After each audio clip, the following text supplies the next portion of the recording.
estamos en historia de una época y hoy, una buena amiga y estoy seguro que ustedes la conocen porque ya es asidua de La Boca del Lobo.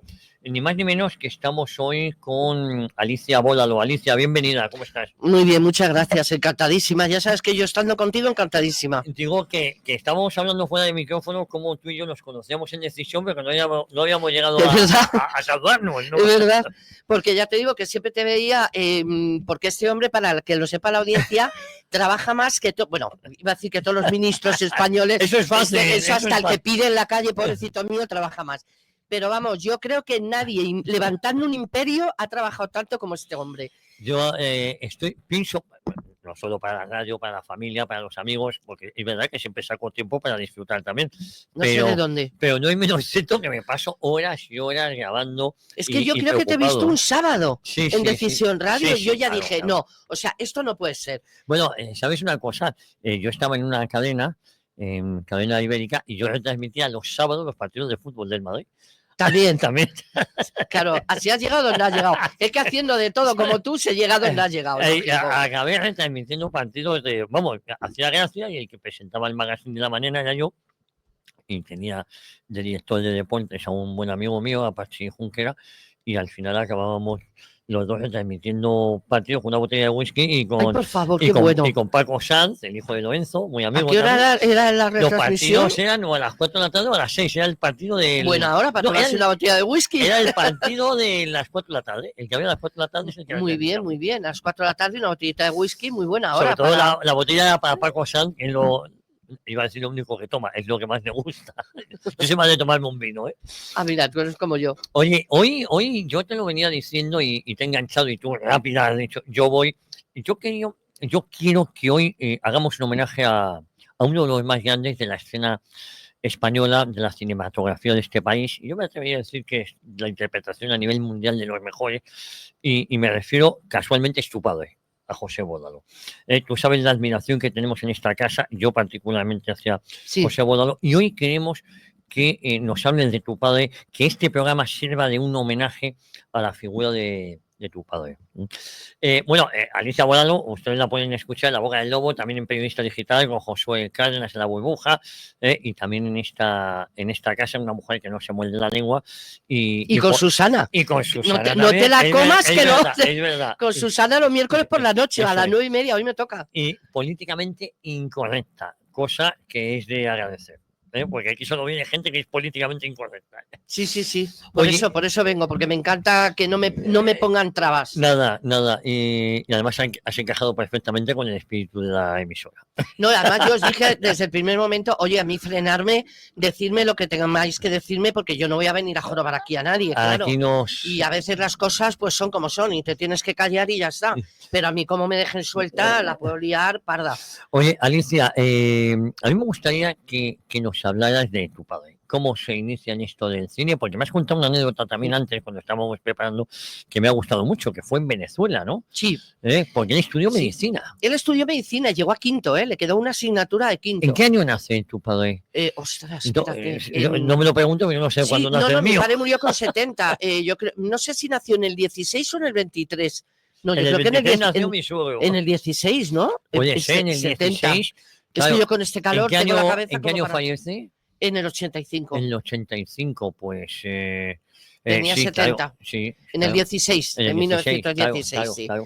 16, 86 más. Sí. Claro. Y entonces él nació en esa época, pero como su madre su madre era actriz también, Eugenia Zúfoli, y muy, muy conocida de la época. Bueno, claro, ahora la conoce la gente que en aquella época era joven y eran un poco más mayores, pero por lo visto era muy buena actriz de teatro. Y claro, hacía giras por todo el mundo.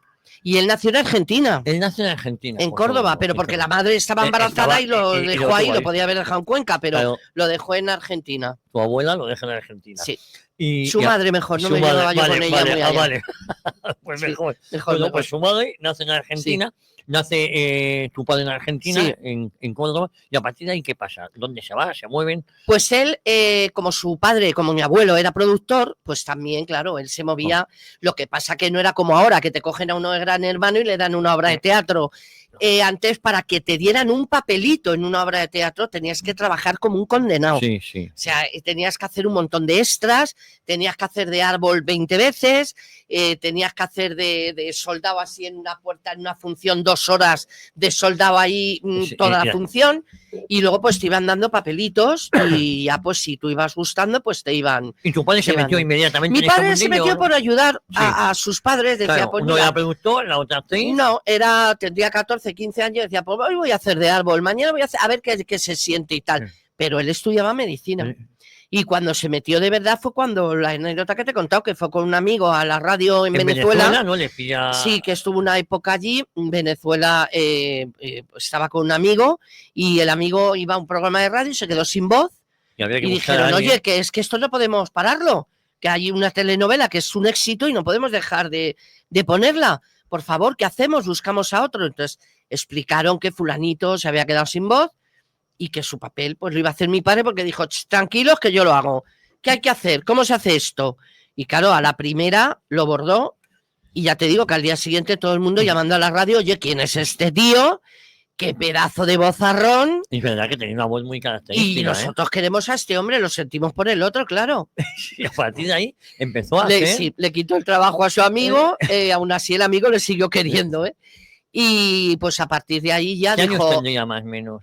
Es que no me acuerdo. Pero 20 y pocos, a lo mejor. Y claro, ya le dijo a su padre y a su madre, darme un empujoncito que esto me ha gustado. Sí. Y claro, y ahí empezó la tontería. Empezó de extra y luego empezó ya haciendo obras diarias, ¿eh? Por eso tenía el memorión que tenía. Porque se tenían que aprender obras de un día para otro. No es como ahora. O sea, mi padre se tiraba una noche entera con un guión y al día siguiente se lo sabía. Sí. Bueno, pero no solo el de él, el de los demás. Sí, sí, sí. A mí me decía Julia Gutiérrez Cava, mira, yo a tu padre le he querido mucho, Ali, pero también le he odiado, ¿eh? Le he odiado porque es que el tío se sabía el papel de todos. O sea, no solo el suyo, el de todos. Pues si pasaba algo, el tío nos sacaba. Nos sacaba cuando se nos olvidaba algo. Claro, se aprendió los papeles de todos. Porque claro, tu padre hizo mucho teatro, no solo cine. Muchísimo, muchísimo. Más que cine. Sí, mucho más teatro que Por cine. eso la gente le conoce más en teatro que en cine. Pero claro, luego también hay películas, pues la de 12 hombres sin piedad, al final la hicieron en televisión. Claro, era una obra de teatro adaptada a la televisión. No, y que luego los Estudios 1 tuvieron muchísimo éxito. Yo no sé cómo Televisión Española no los vuelve a poner, porque pusieron hace 3 o 4 años uno y tuvo 4 o 5 millones de audiencias, que yo no sé por qué. Había unos Estudio 1 en blanco y negro, que eran es que los guiones eran tan buenos que estabas delante de la tele así, porque no tenías mando y no podías pasarlo, sino lo pasabas a ver qué pasaba. Bueno, eran directos. Sí. O sea, es que se la jugaban. Oye, fíjate, hablabas, él empieza en Hispanoamérica, en funciones donde iban sus padres, y luego llega a España, ¿no? Sí. Llega a España. En la guerra, en plena guerra. En plena guerra civil llega a España. Tampoco tuvo que ser fácil, ¿no? No fue fácil porque además él era extranjero, para la gente de aquí él era extranjero, entonces tenía que ir con no sé si sabéis que en la guerra el que era de fuera, para que no le tocaran, pues le ponían pero como la izquierda siempre sabes que se ha pasado las normas por el forro, pues ahí sacudían a todo el que se le ponía delante, porque aquí la izquierda va de víctima, pero la izquierda mató más gente que la viruela en la guerra, ¿vale? Pero más gente que la viruela. Son los que provocan la guerra. Y de hecho las 300 checas que hay en Madrid, que para los incultos que no han hecho ni LGB eran unas cuevas donde vuestros amigos metían a la gente para torturarla, incluidos niños, literal, donde violaban niñas de 12 y 13 años, los rojos. Y claro, pues sacudían a todo el mundo. Y a mi padre le pegaron una paliza según entró en Madrid. El hombre, yo no sé ni cómo tuvo ganas de seguir en Madrid, simplemente por el hecho de que llevaba esto, le pararon por la calle y él aquí fue cuando empezó a estudiar medicina. Y le pararon, y cuando se enteraron que estudiaba medicina, pues le pegaron una paliza porque decían que era un capitalista. Claro. Como estudiaba medicina, era un capitalista. Que su madre trabajaba como una mula para pagarle la carrera, pero eso a los rojos les da lo mismo. Tú estudias medicina y te pego 2 hostias. Y le pegaron una paliza, pero incluso con una manguera de agua, tirándole contra la pared, a lo bestia. Bueno, le dejaron hecho polvo a él. Y no quiero meter la pata, pero creo que iba con Fernández, porque ya le había conocido. Claro, me contabas antes que Antonio Fernández, que era un grandísimo actor, Íntimo amigo de él. fíjate que pasó la historia con el papel de Chanquete, que quizás era en comparación con toda su carrera. Y el de Volver a Empezar. Y el de Volver a Empezar con fue en el 81, ¿no? Yo jugué el 82, yo creo. 82, vamos, fue el primer. La primera Oscar, película española que se llevó el Oscar. Y además, muy orgullosa porque un presentador americano de la televisión allí, de un telediario muy conocido, dijo en televisión delante de todos los millones de americanos que si mi padre hubiera nacido allí, mi padre llevaría ya 4 Oscars o 3 Oscars. O sea, fíjate, en esa época, años antes, el que había ido había sido Fernando Rey. Sí. Quizás, porque Sara Montiel fue, pero para hacer un par de peliculitas que no hablaba casi, no, y además todo muy preparado para que ella saltara a la fama belleza, y todo, claro. Y una de ellas era Veracruz, si no me equivoco, sí. Sí, Veracruz. Oye, y cuéntame, estaba con la amistad con Antonio Fernández, nace de cuando él llega a España, ¿no? Claro, es que él cuando ya se mete aquí en el teatro y en el cine, aquí hay mucha gente que yo de algunos no voy a contar nada porque están muertos, ¿vale? No se pueden defender y yo no me voy a meter, a no ser que, que alguno de la familia salga y me toque mucho los cojones. Sí. Pero aquí hubo gente muy conocida luego, que llegó a hacer muchas películas, que llegaron con una mano delante y otra detrás a Madrid. Venían de pueblos con la ilusión de ser actor, lo pasaron muy mal, económicamente. Muchos durmieron en la calle. Y mi padre, por ejemplo, le echó la mano a más de uno, igual que a algunos actores también le echaron la mano, y luego han sido unos desagradecidos y unos prepotentes que no se han acordado de sus principios. Sí. Y eso yo es algo que no puedo soportar.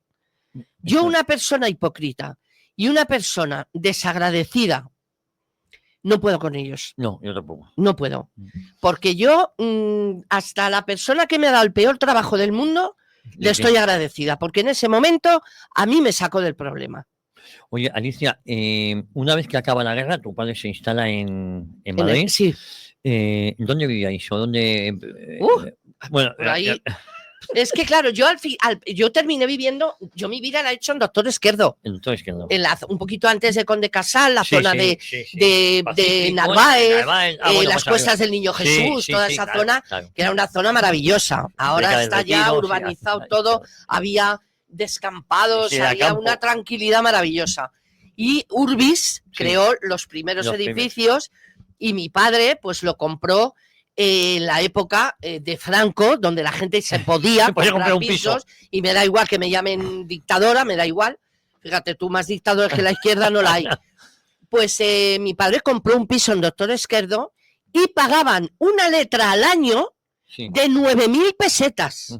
Bueno, claro, 9.000 pesetas en aquella época era mucho, dinero, pero era una al año, la pagaban en noviembre, se iban con su ticket, se iban a Raimundo Fernández Villaverde, que todavía me acuerdo, y iban a una oficina que era pues del gobierno de la época y pagaban su letra. Y ya habían cumplido con esa letra. Entonces, claro, imagínate a una letra al año hasta un pobrecito mío que ganaba poco se compraba las casas. No, pues las casas estaban para vivir, no para especular. Exacto. Y entonces, además, se dio mucha facilidad a la gente en aquella época, sobre todo a los obreros, que esto yo sé que a la izquierda le jode, pero yo lo cuento porque yo lo he vivido. Y como lo he vivido, no me lo va a quitar nadie. Se le daba mucha ayuda a los obreros para que se pudieran comprar casas. Y claro, pues la gente compraba casas, se iba de vacaciones, no tenían problemas, dormías con la puerta abierta. Yo he dormido sin echar el cerrojo a mi casa. Ahora 3 veces voy a mirar la puerta antes de irme a la cama. Ahora, en vez de las placas del Instituto de la Vivienda, son las placas de que tienes una alarma en la casa. Exacto, porque yo además, a mí me entran en mi casa y yo agarro lo primero que tenga y me lo cargo. O sea, a mí eso del buenismo de la izquierda, de vamos a sentarnos a tomar un café y me cuentas a ver qué vienes a hacer en mi casa, los cojones. O sea, Alicia, ¿y cómo era tu padre en casa, en el trato personal? ¿Y cuándo eres consciente de que tu padre es conocido? ¿Cuándo empieza a ser tu padre ya la gran estrella? Desde que nací. O sea, yo abrí los ojos y lo primero que tuve fue ahí una cámara de un periodista. Y bueno, vale, no te importa cuando eres pequeñita y tal, pero ya con 14 o 15 años era un agobio, ¿eh? Porque afortunadamente, porque yo he vivido muy bien gracias al sudor de mi padre, que curró muchísimo. De hecho, yo creo que se enfermó por eso, bueno, aparte del tabaquito. Yo ya desde muy pequeña íbamos a los sitios, era imposible, porque además, como él era de la época de Jesús Puente, de Fernando Rey, de Juanjo Menéndez, toda esa gente, era imposible ir con ellos por la calle, imposible. ¿Cómo se llevaban la gran mayoría? Bueno, a mi padre yo tengo que decir que la gente le quería un montón. O sea, a mi padre jamás, yo no me encontraba a nadie en la calle que me dijera, pues a mí tu padre no me gustaba, porque tu padre era tal. Nadie. Y la gente te lo suelta, no se cortan un pelo. Al contrario. Pero, claro, estabas comiendo en algún sitio y llegaba un tío y te plantaba en medio del pollo un papel para que le firmaras un autógrafo. El problema de mi padre es que era un buenazo. Con todo ese bozarrón y todo lo grandote que era un buenazo. Yo me he enfadado con él muchas veces porque era demasiado bueno. Demasiado bueno. ¿Cómo era como padre? Cariñoso. Yo le adoraba. O sea, mi padre ha sido lo mejor, pobrecito mío, desde donde me esté escuchando, que sabe que yo luego me arrepentí mucho porque yo era muy... Yo era muy gamberra, muy rebelde, no gamberra, muy rebelde, de que a mí me gustaba mucho salir, yo era muy golfanta en el buen sentido, y me encantaba la juerga, yo tenía montones de amigos porque yo hablo con esta farola de la calle, o sea, de hecho yo he estado cenando con amigos y se ha levantado mi amigo al baño y me ha dicho, Ali, cuando vuelvas no estés hablando con el espagueti, por favor, o sea, yo hablo con Tokiski, entonces, pero que yo me he hecho amigos en una parada de autobús, O sea, yo estaba sentada en una parada de autobús y digo, uy, qué calor, uy, pues sí, ¿verdad? Sí, tal cual, y al final contándonos la vida. Pero no me digas, si te ha hecho eso tu hermano, pero qué desgraciada, pero o sea, en este plan. Y luego amigos de toda la vida. O sea, ¿te acuerdas la parada del autobús y llevamos 30 años juntos? Pues mi padre era muy buenazo, muy buenazo. Y vivió cosas con otras personas que a mí me dolieron mucho. Porque había actores muy hijos de puta. Y así lo digo de claro, Sí, luego salió rojo. O sea, había actores rojeras que eran los peores, porque yo lo he vivido, y en mi casa, y eso a mí no me lo va a quitar nadie, y actores que le quitaban papeles a otros actores por detrás, contando mentiras. Había un actor muy rojera, muy cabrón, que se dedicaba a eso. Entonces, porque para mí no era tan bueno como lo quisieron poner en la época. Entonces, este tipo llegaba y le decía a un director, oye, Manolín o Joaquín, que me he enterado que vas a coger a Pepe para esta película, pero tú no sabes que Pepe se está muriendo. Y mi padre estaba perfecto. ¿Qué me estás contando? Que se está muriendo, no le des el papel que le fastidias vivo. Y claro, el hombre...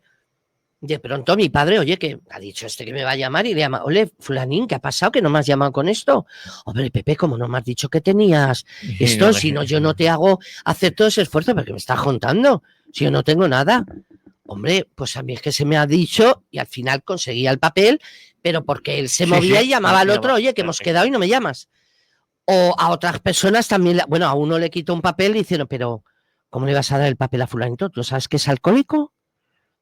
Ese te lo monta en medio de la película, te monta un número que no veas. Y el cabrón conseguía papeles a base de hundir a otros compañeros. Pero luego iba de obrero. Luego iba de mi ideología es la mejor porque somos súper tolerantes y nos queremos mucho entre todos. ¿No estaría casado con una cantante, esta que me dices, no? No. No. Y luego pues había otros actores que mi padre, por ejemplo, pues ayudó mucho económicamente a gente. Hubo uno que era muy conocido que vino a España y no tenía ni para comer. Mi padre le pagó un sitio donde dormir durante una semana mientras hacía casting, a ver si tenía suerte.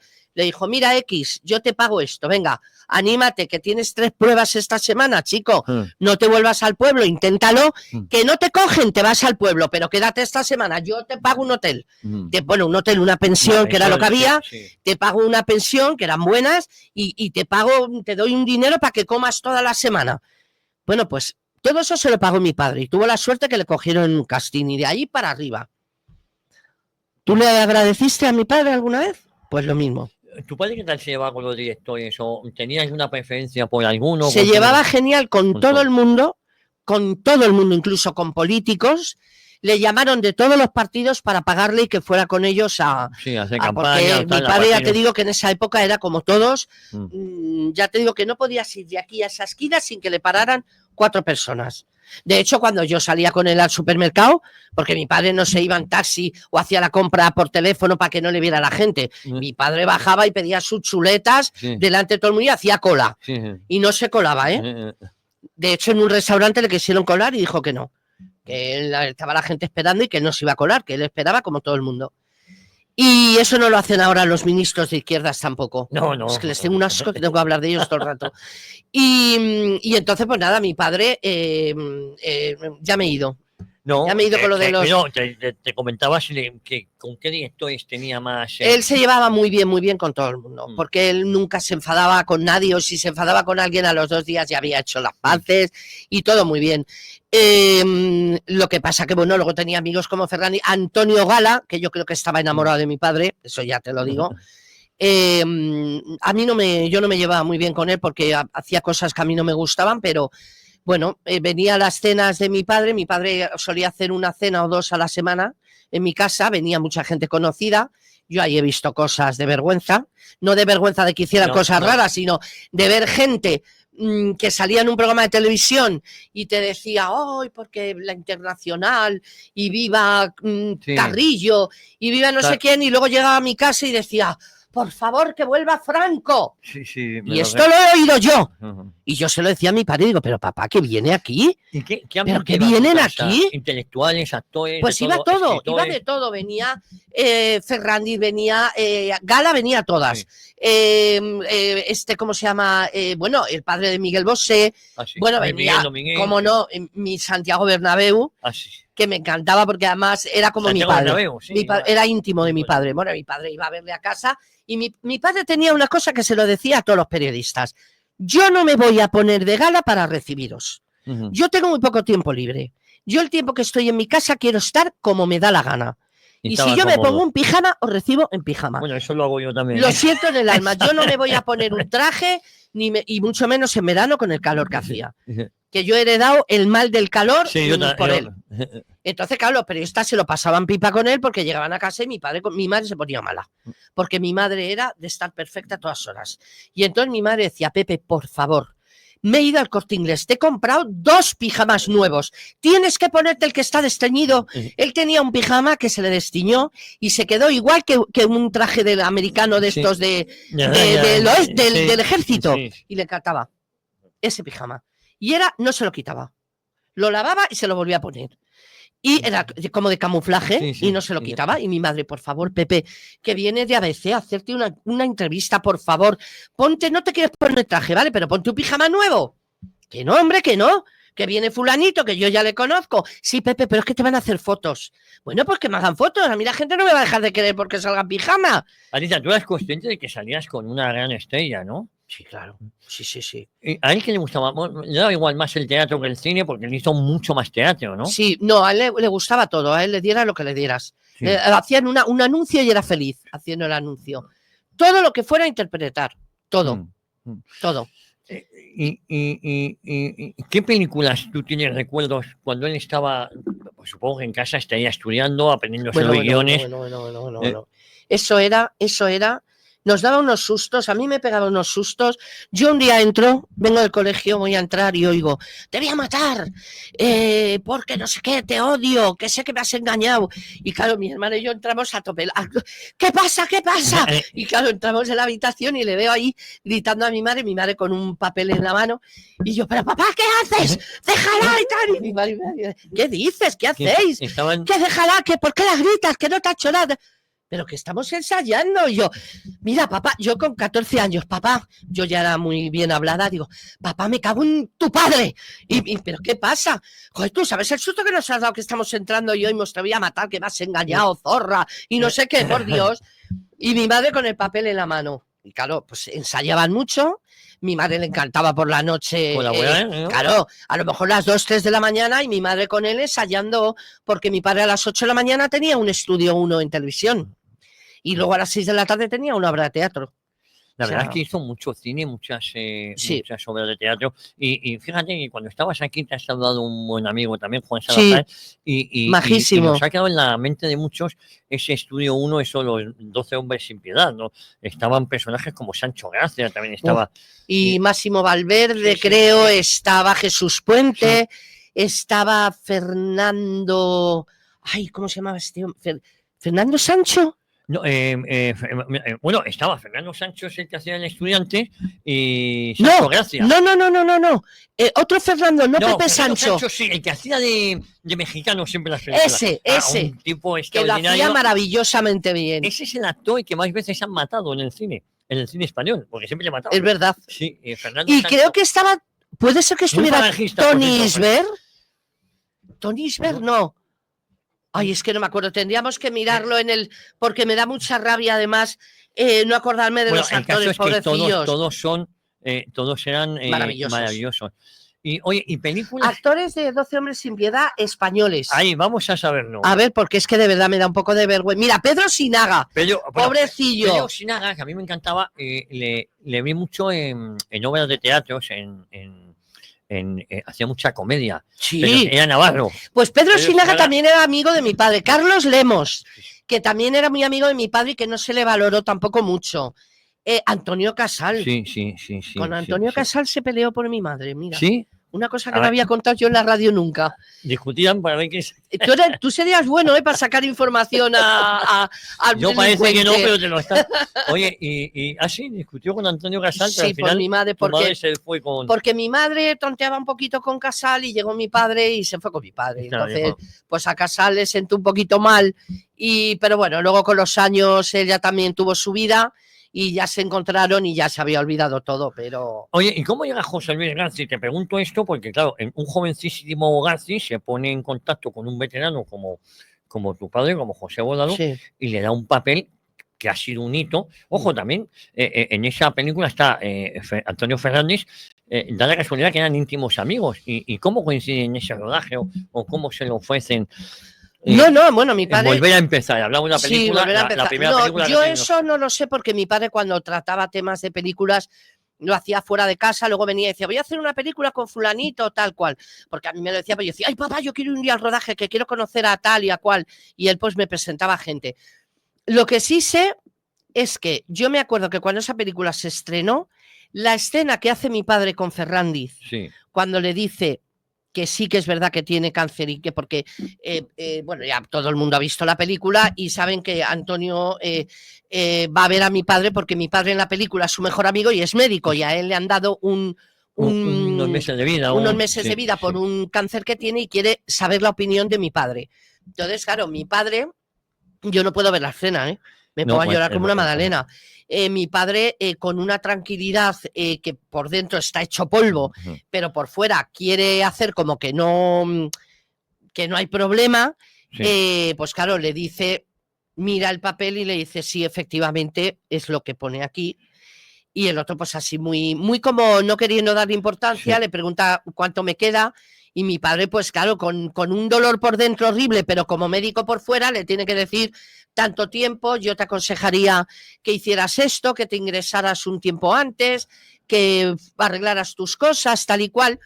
Y claro, fue una escena Sí, de verdad que te ponía los pelos de claro, punta. la película es que vuelve un exiliado Claro. aquí Y te pone los pelos de punta la escena y la prueba la tienes que aquí el día del estreno la gente de pie después de la escena aplaudiendo. En Estados Unidos creo que la gente se ponía de pie en los cines después de la escena.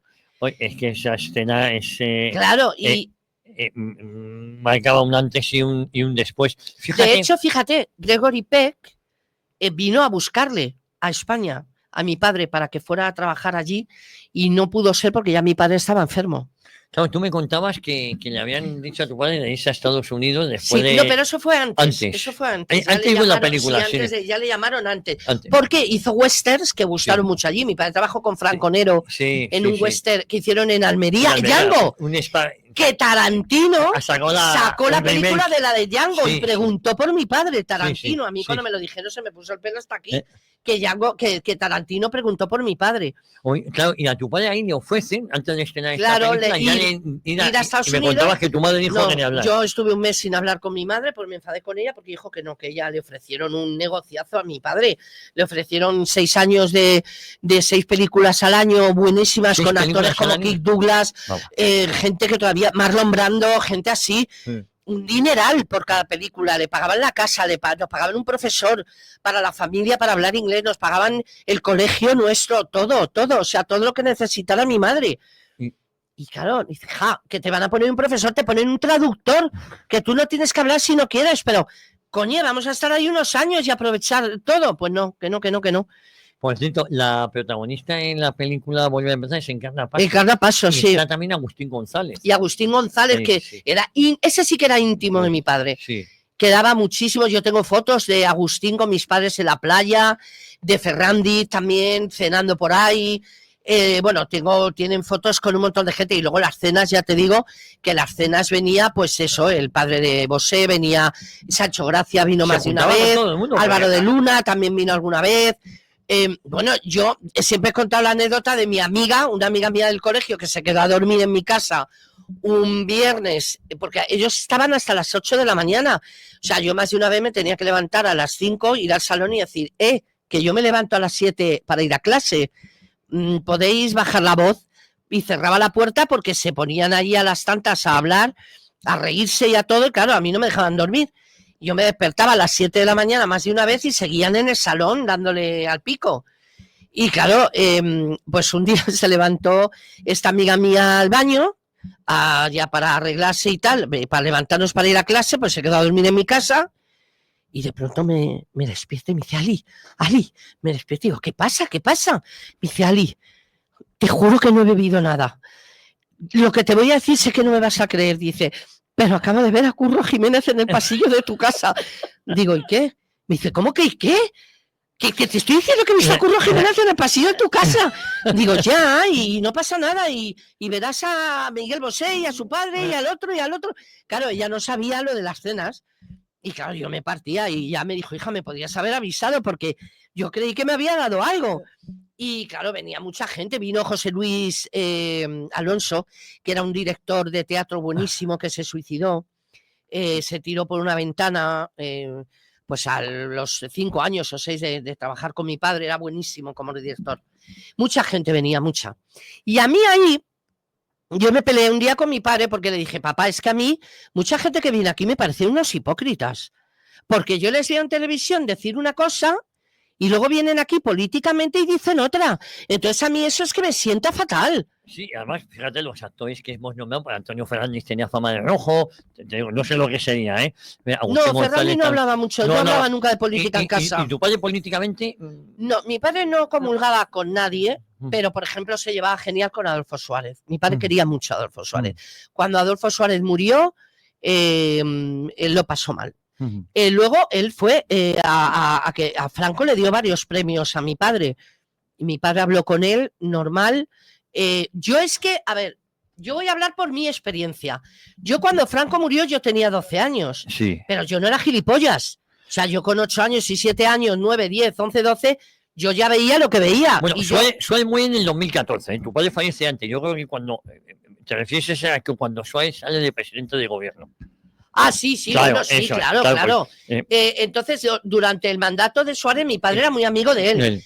Pero luego yo, por ejemplo, cuando yo era pequeña, ya te digo que yo a lo mejor no entendía de política, pero yo veía cosas y yo decía, ¿por qué cuentan esto si es mentira? Por ejemplo, que tú ibas al cine y en el cine tenías que cantar el Cara al Sol. Eso es mentira. Primero, yo no me he sabido el Cara al Sol en la vida. Y yo he ido al cine con mi padre desde los 6 años, pues yo he sido cinéfila total, sobre todo el cine americano, cine inglés. Jamás he cantado el Cara al Sol en el cine. Vamos, yo no sé dónde se sabe. En los colegios de monjas se obligaban a cantar el Cara al Sol cuando entrabas por la tarde. Mentira. Mentira, no. Yo he ido a un colegio de monjas 13 años. Jamás en la vida me hicieron cantar el Cara al Sol. Jamás. Y tú veías que... Y sin embargo, yo sí sé de colegios donde sí obligaban a cantar la Internacional. Sí. Aún viviendo Franco. Sí, y no les pasaba nada. Que no cuenten mentiras, porque cuentan muchas mentiras la izquierda de la guerra, muchísimas mentiras. Tu padre era un trabajador, no se metía ni en política ni nada. Mi padre trabajaba como una mula, lo que pasa que mi padre, si tenía que decir, oye, pues a mí me cae bien, lo decía. Y si a lo mejor se metían con yo qué sé, con Felipe González y a mi padre le caía bien, pues decía, pues mira, a mí Felipe González me cae bien. No significaba que lo votara. No. Porque, por ejemplo, mi padre era amigo de Javier Solana, que era del PSOE cuando era ministro de Cultura. Que yo un día, estando en el teatro con él, entró Solana como una bomba, porque era además súper nervioso, abrió la puerta del camerino, Pepe, ¿cómo has estado? Y se tiró encima de mi padre, y yo decía, ¿y este chalao quién es? Y me decía mi madre, hija, que es el ministro de Cultura. ¿Cómo puedes decir eso con 15 años? ¿No te lo han enseñado en el cole? Acabó de secretario general de la OTAN, ¿eh? Pues te digo yo que un poquillo chalao estaba, ¿eh? Porque madre mía, en el camerino con mi padre. De hecho, gracias que me dijeras que era muy amigo de Santiago Bernabéu. Sí, y Santiago Bernabéu venía a mi casa y él iba a la suya, y Santiago Bernabéu era como mi padre. Se ponía su pijama y ahí no le cambiaba a nadie.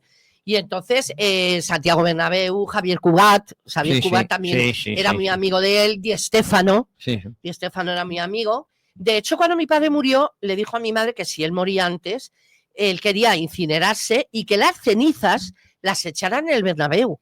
Y entonces, cuando mi padre murió en el 85, estaba Mendoza, exacto, no me salía el nombre. Ramón Mendoza dijo, sin problema. Pero como siempre, llegó mi madre y dijo que no. Y dijo, yo no tiro a mi marido a un sitio donde escupe la gente. Y digo, mamá, por favor, o sea, un estadio de fútbol que es más grande que toda la calle Alcalá. ¿Tú te crees que donde haya echado el escupitajillo va a caer justo encima de papá, por favor? Además, tú echas las cenizas y las cenizas la mayoría vuela por el aire y a lo mejor cae encima de la portería o caen en los asientos donde se sienta la gente.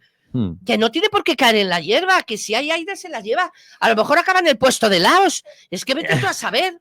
Tu madre tenía carácter. Bueno, también era buenaza. Lo que pasa es que tenía más carácter porque tenía más carácter, no que tenía más carácter que mi padre, es que mi padre era un buenazo con ella y con nosotras. ¿Solías ir al cine a ver las películas de tu padre también? No, porque las ponían enseguida, ponían todo en televisión y lo veíamos ahí. ¿Y al Íbamos teatro? A ver al teatro, sí, yo iba mucho con él, me encantaba. Yo me ponía, cuando ya se iba todo el mundo y estaba todo apagado, yo me ponía en el escenario a mirar hacia las butacas, me encantaba el olor del teatro y me ponía a mirar yo sola al público, a las butacas vacías en el escenario y me quedaba tontada mirando el escenario y todo. Y un día apareció mi padre, que ya se había cambiado, apareció entre cajas, bambalinas, que me dice, ¿qué haces? Digo, ver los cojones que tenéis. ¿Nunca has tenido a ti por hacer el teatro? Me hubiera encantado, pero yo, fíjate, yo no tengo valor para ponerme delante, sí, aquí con un micro que no me ven, pero yo me pongo delante de unas butacas de un teatro en directo, a pelo, en un escenario y yo me quedaba en blanco. O sea, yo de verdad que la gente no se puede imaginar el trabajazo que es eso. Oye, fíjate, hablamos de esta película, pero tu padre tiene muy buenas películas. Y con Garci hizo alguna más también. Sí, ¿no? hizo El Crack. El Crack, muy buena película. Luego también hizo con Marisol, una muy, muy conocida que la gente vio mucho, que se llamaba Búsquenme a esa chica, que él hace de ciego, bueno, que no es ciego, para estafar a la gente. Luego hizo varias que hacía de cura, hizo western, ya te digo, hizo Django. Luego hizo varias también con Lee Van Cleef, hizo otra. Y luego yo fíjate que mientras le das una vuelta a eso, yo te quería preguntar, tú que eres cinéfila, ha cambiado mucho la interpretación, ¿no? O el cine español no estaba politizado hasta los 80, ¿no? Bueno, el cine español para mí, lo siento mucho por lo que voy a decir, pero para mí el cine español es una mierda. Es un truño como una catedral. Ahora sí. Ahora y desde hace 10 años. Sí, sí, o sea, bueno. Algunas series se libran. Desde hace 25. Sí, también. Algunas series se pueden librar porque esté bien dirigida, porque esté bien hecha, pero ahora mismo se le está dando valor a muchos actores por política. Es decir, hay muchos actores rojeras, como Marisa Paredes, que era una mierda, y me da igual lo que digan, y la dieron mucho bombo por ser rojeras y porque lamía el culo al gobierno. Sí, sí. Ya está, yo lo he dicho siempre. A Zapatero y a aquí, Sánchez. exacto, aquí hay mucha gente que lamía el culo al gobierno hoy en día también, muchos periodistas.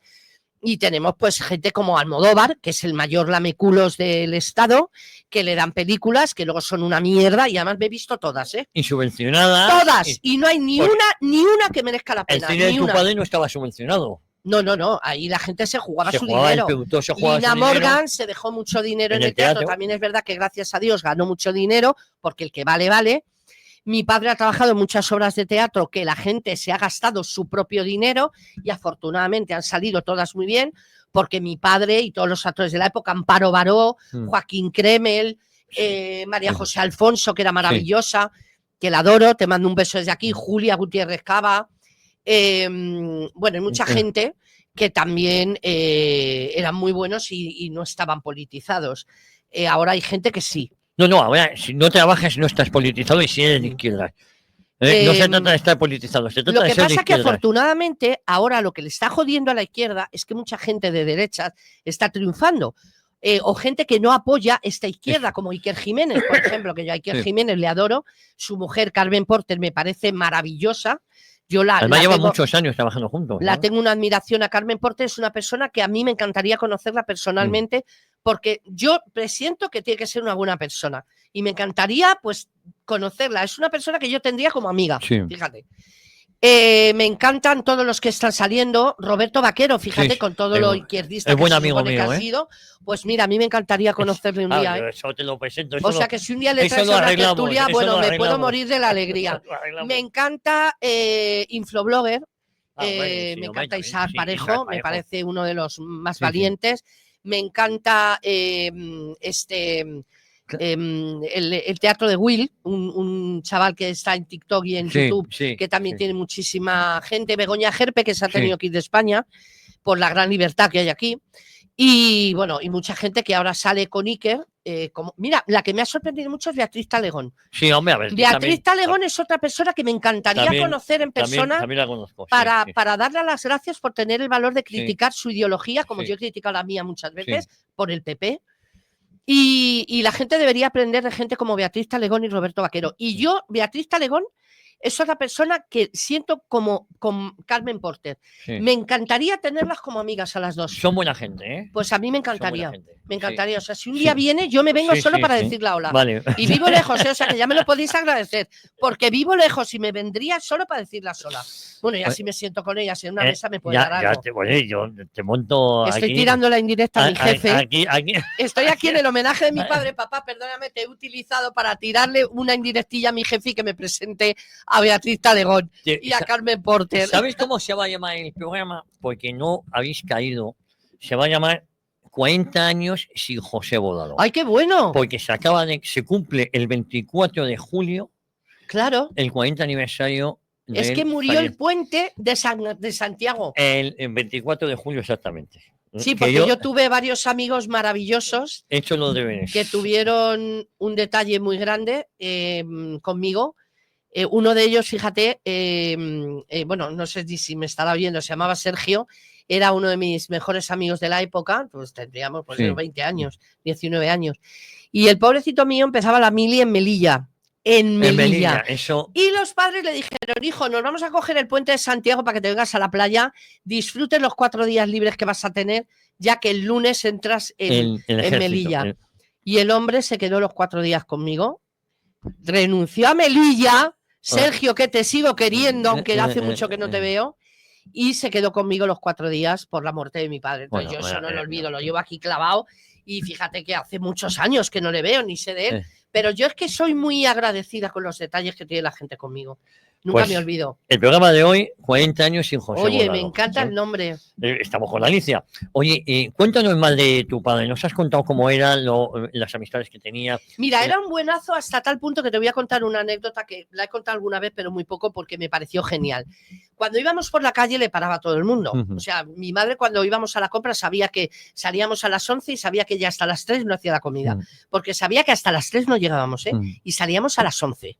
Pues claro, mi padre iba por todo el barrio. El supermercado, la carnicería, el tabaco, el no sé qué. Donde entraba, le paraban. Y un día, bueno, había gente, tú sabes que hay gente que no diferencia entre actuar y ser actor. Eso es. Se quedan con un papel tuyo y te juzgan con ese papel. Sí. Mi padre cuando hizo 12 hombres sin piedad, sabes que él hace el papel del malo, digamos malo, porque es el que van a juzgar a un chaval, y quiere acabar cuanto antes. Todos creen que es culpable, y uno, que no me acuerdo, fíjate quién era, el que convence a todos. Yo creo que es Pello, no sé si es Pello Sinaga. Puede ser que es el que va convenciendo uno a uno de que Gracia. No es culpable. Claro, sí. Y mi padre es el que hasta el final dice que es culpable. Sí. Bueno, pues estamos entrando en el supermercado y le para una señora mayor. Y le regaña. Como de 80 años. Empezó a insultarle. Empezó a decirle de todo. Con un bolso de mano que tenía también. Le daba en el brazo. Y yo mirándola, pero señora, yo tenía 15, 16 años y yo ya era muy... Y entonces la digo, pero señora, ¿qué hace? Y mi padre me puso el brazo así y me dijo, vete a comprar. Yo, pero papá, ¿qué no te voy a dejar con esta loca? Que te vayas a comprar. Me hizo así, yo me metí para adentro, yo mirando todo el rato. Y cuando salgo de comprar, le veo que sigue con la señora y la señora dándole un beso y un abrazo. No, porque digo, ¿pero qué es esto? Y claro, cuando se va la señora me dice, mira, hija, tienes que tener en cuenta que no todo el mundo tiene una capacidad mental para las cosas. Para discernir. Claro, esta señora tiene 80 y pico años, cree que yo soy el malo. ¿Tú te crees que yo me voy a poner si no ha visto al actor, 80 y pico años a explicarle a esta mujer lo que es ser actor, que no es una realidad, que tal, que cual? Pues no. ¿Sabes lo que hizo mi padre? Le dio la razón. Porque le dijo la señora, por tu culpa casi condenan a un inocente y no sé qué. Y mi padre le dijo, señora, tiene usted razón, yo me he equivocado. Pero yo estaba convencido de que era culpable porque yo las pruebas que tenía, fíjate el rollo, las pruebas que yo tenía le daban culpable. Pero luego, aunque tardé en darme cuenta, pues sí me di cuenta de que el chico era inocente. Y luego yo fui, que eso no se ve, yo fui para decir que era inocente. Y entonces la señora dijo, ¡ay, qué alegría me das, hijo mío! ¿Ves? Todo el mundo puede cambiar. ¿Ves? Ahora ya eres bueno. Y claro, acabó dándole un abrazo, un beso y la señora se fue tan feliz. Dice, ¿qué consigues peleando con esta mujer? Que la mujer se vaya con un disgusto y se vaya hecha polvo si no la vas a hacer entender. Oye, Alicia, si tu padre estuviera ahora con nosotros, ¿entendería la situación que está atravesando este país? Porque con independencia de que se pueda o no respetar, pero no creo que llegara a entenderlo, ¿no? No, y te voy a decir por qué. Oye, que me abanico así, no porque esté gilipollas, es porque digo, a ver si lo voy a poner aquí y digo, es que va a pensar que me estoy poniendo así, va a decir, está retrasada. Hace mucho calor aquí, hace mucho calor. Mi padre no, porque te digo una cosa, una de las cosas que me encantaba de mi padre es que era súper honrado. No se llevaba nada que no fuera suyo. Y mi padre se ha encontrado 1000 pesetas en la calle y lo ha llevado a una comisaría. No se quedaba jamás. Y eso mi padre me lo metió a fuego desde que era pequeña. Y yo me he llevado un producto sin pagar de un supermercado porque a la chica se le ha pasado y yo he vuelto al supermercado a pagar unas pilas de 2 euros. Lo que serían hoy 2 euros. Sí. Y la propia cajera me dijo, Ali, eres gilipollas. ¿Para qué te vuelves para pagar unas pilas de 2 euros? ¿Tú crees que al supermercado le va a hacer algo? Y claro, yo decía a la cajera, fulanita, que no voy a dar el nombre, no es la cuestión de que sean 2 euros o no. Es la cuestión de que yo no lo he pagado. Claro. Y es lo que a mí me han inculcado desde pequeña. Entonces, mi padre le da igual quién fuera. Un amigo, el que fuera, no lo perdonaba. No lo perdonaba. Las faltas de respeto a una persona mayor, a una mujer, a un niño pequeño, la hipocresía, la falta de honradez, todo eso mi padre no lo podía perdonar. Nunca. Me contaba ayer, yo hablando con mi hermana María Luisa, me llamó anoche, me decía, oye, ¿cómo se ha perdido los valores o lo que nos enseñaron nuestros padres, ¿no? Ibas a un ascensor y dejabas pasar pues primero a la mujer, todo eso a mí me lo enseñaron, en el autobús, es decir, era algo, y si no te llevabas un bofetón, como no cumplieras, sobre todo por parte de mi madre, que es la que tiene la mano más larga.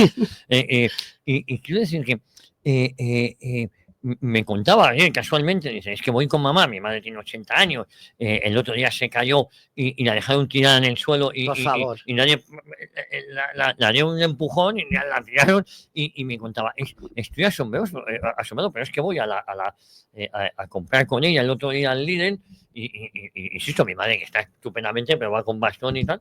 Y la gente empujando para colarse un momento, en vez de decir, oiga, pase usted primero, o tal, no, metiéndose a ver quién llega antes primero a la cola. Es decir, que es verdad que se ha perdido.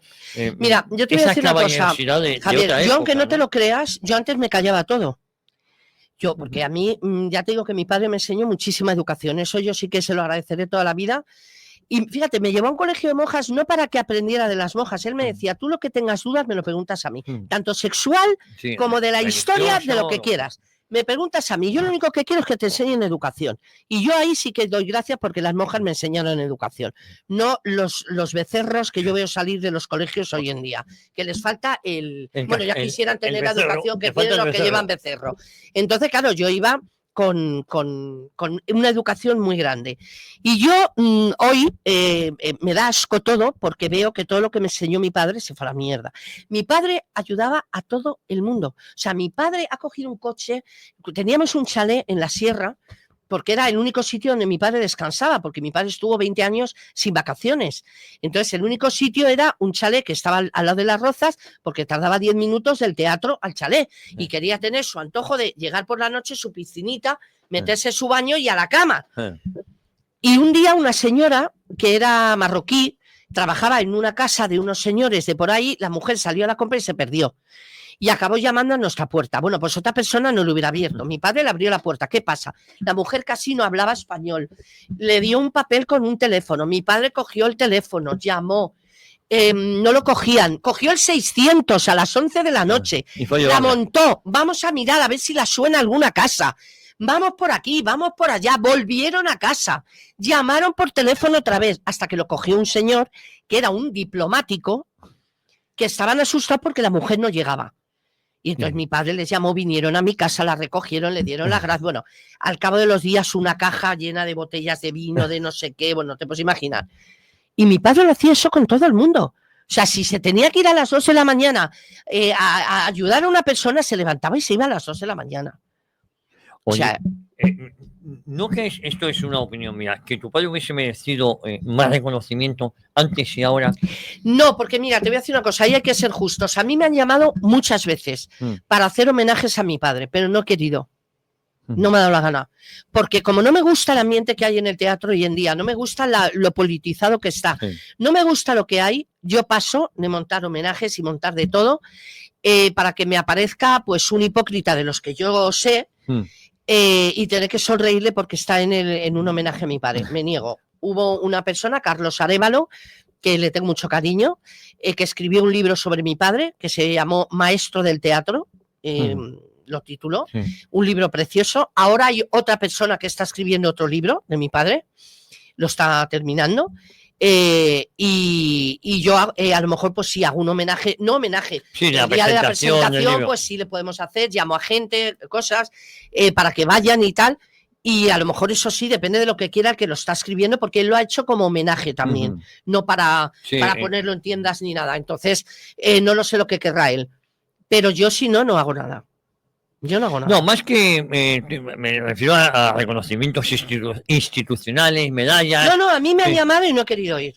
Nunca he querido ir.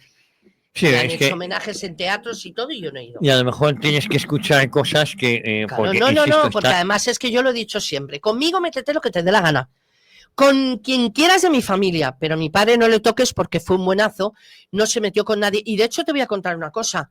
Mi padre, fíjate si me educaba, que un día tiré con 2 años un papel al suelo y tú no sabes la que me cayó. Pero es que yo tenía unos amigos en la sierra que uno de ellos, yo iba con gente de todo tipo, de dinero, sin dinero, pobres total, y yo tenía un amigo que su padre era obrero y su madre era asistenta. El padre tuvo un accidente y se quedó en silla de ruedas. Y este amigo, pues prácticamente es que vivían en nada.